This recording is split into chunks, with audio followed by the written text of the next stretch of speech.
আসলে বলার কিছু নেই, মূল বিষয় হচ্ছে যে খুব খুব সন্নিকটে আমাদের বিজয়। আমরা যদি একটু সচেতন হই এবং একটু বুঝে কাজ করি, ইনশাল্লাহ আমরা সাকসেস হব।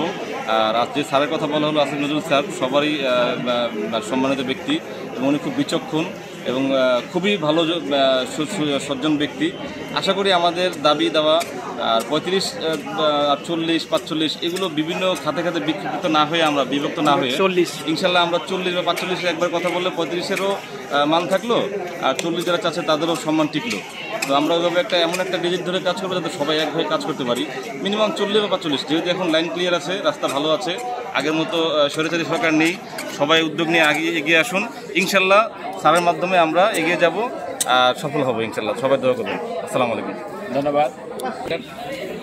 ছাত্র এবং বেকার যে সমস্যাটা, বিশেষ করে আমরা ছাত্র যারা আমরা চাচ্ছি যে বেকার সমস্যা নিরসন হোক, প্রত্যেকটা সেক্টরে যাতে মেধার বিকাশ ঘটুক, প্রত্যেকটা সেক্টর যেন করাপ্টেড মুক্ত হোক, সেই ক্ষেত্রে আমরা চাইব যে আন্দোলন চালিয়ে বা যে করে হোক আমরা এই সমস্যা নিরসন করতে। আমরা ইতিমধ্যে চেষ্টা করতেছি আসিফ নজরুল স্যারের সাথে দেখা করার জন্য। এই সমস্যা নিরসনে আমরা সকলে মিলে কথাবার্তা বলবো এবং কিভাবে নিরসন করা যায় সে ব্যাপারে আমরা সকলে মিলে ঐক্যবদ্ধ হয়ে, এটা আমাদের দেশের সকল ছাত্রদের একটা আন্দোলন বা বয়সসীমা বৃদ্ধিটা আমাদের জন্য, সকলের জন্য, সকল স্টুডেন্ট বলেন, বেকার বলেন, যারা আজকে এই 17 বছর এই সব করাপ্টেড যে সমস্যাগুলো নিয়ে আমরা পড়ে আছি, সেই সমস্যা নিরসনে আমাদের সকল ঐক্যবদ্ধ হয়ে সমাধান করতে হবে। এই কথা ব্যক্ত করে আমরা চাই যে এই সমস্যা নিরসনে সবাই এগিয়ে আসি, ছাত্রদের মূল্যায়ন করা হোক প্রত্যেকটা সেক্টরে। এই কথা ব্যক্ত করে আমি আমাদের এম আলম মুরাদ ভাইকে ধন্যবাদ। কিছু বলবেন? আসসালামু আলাইকুম বন্ধুগণ, আমি ইফতেখার চৌধুরী। আমরা এখন এই মুহূর্তে আছি, আপনারা জানেন আমরা টিএসসিতে অবস্থান করছি। আমরা এখানে সবাই মূলত 35-এর বয়সীমা 35-এর সাথে আমরা যারা যুক্ত ছিলাম সে 2012 সাল থেকে। পাশাপাশি আমরা এই কোটা সংস্কার আন্দোলন, 2018 সালে বৈষম্য বিরোধী ছাত্র আন্দোলন, যারা আমরা এই আন্দোলনের সাথে আমরা রাজপথে আমরা সম্পৃক্ত ছিলাম, তারা এখানে আমরা আজকে দীর্ঘক্ষণ আমরা বিকেল থেকে আমরা এখানে যুক্ত হয়েছি। আমরা যেটা হচ্ছে যে আসলে বৈষম্যের বিষয়টা তো আসলে আমাদের যেটা হচ্ছে যে আসলে 50 স্বাধীনতার পর থেকে আমরা দেখে আসছি, সেই জন্য আমরা যুদ্ধ করেছি, দেশ স্বাধীন করেছি। বৈষম্যের যে বিষয়টা, স্বাধীনতার যে মূল মন্ত্র সাম্য, মানবিক মর্যাদা, সামাজিক ন্যায় বিচার, সেটি কিন্তু আসলে প্রতিষ্ঠিত হয়নি। যে কারণে আমরা আমাদের যে কোনো অধিকারের জন্য আমাদের বিভিন্ন সময় রাজপথে নামতে হয়েছে। শাসক গোষ্ঠীর রক্তচক্ষুকে আমরা উপেক্ষা করে আমরা রাজপথে নেমেছি, বিভিন্ন সময় আন্দোলন করেছি, আমরা আমাদের অধিকারের জন্য আন্দোলন করেছি। যে জন্য আমরা 35-এর যে বিষয়টা একটা অমীমাংসিত রয়ে গেছে, আপনারা জানেন যে সেটি এখন 35 থেকে আমরা এখন বলছি সেটা শর্ত সাপেক্ষে উন্মুক্ত হতে পারে, 40 বা 45 হতে পারে। এর জন্য আমরা সবাই একত্রিত হয়েছি। আমরা তো ইনশাল্লাহ আমরা আপনারা শুনেছেন যে আমরা 2-1 দিনের মধ্যে আমাদের যে বর্তমানে যারা এই অন্তর্বর্তীকালীন সরকারে, আপনারা জানেন যে আইন মন্ত্রণালয়ের যিনি দায়িত্ব পেয়েছেন আমাদের শ্রদ্ধেয় আসিফ নজরুল স্যার, আমরা তার সাথে আমরা 2-1 দিনের মধ্যে আমরা তার সাথে আমরা আমাদের যে এই দাবিটা আমরা দীর্ঘদিন ধরে যে আন্দোলন করতেছি, সেই বিষয়ে ওনাকে আমরা আবার একটু আমরা অবগত করতে চাই যে আমরা আন্দোলন করছি।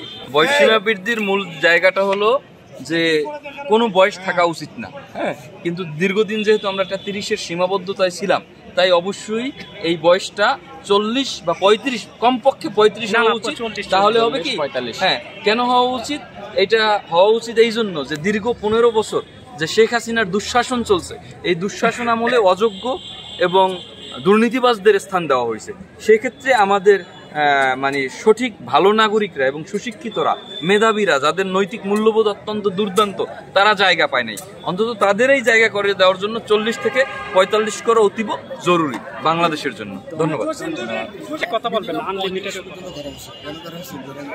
এখন 30 পর্যন্ত হলে হয় কি, মানুষ ওই যে 30-এর পর্যন্ত বসে থাকে যে হ্যাঁ কাজ করে। এখন যদি 35 পর্যন্ত হলে চিন্তা করে যে কোনো মুহূর্তে যে কোনো কাজ করতে পারবো, আস্তে আস্তে 35 পর্যন্ত তো আমি করতে পারবো। মিনিমাম হওয়া উচিত, তবে 40 হলে এটা আরও বেশি ভালো।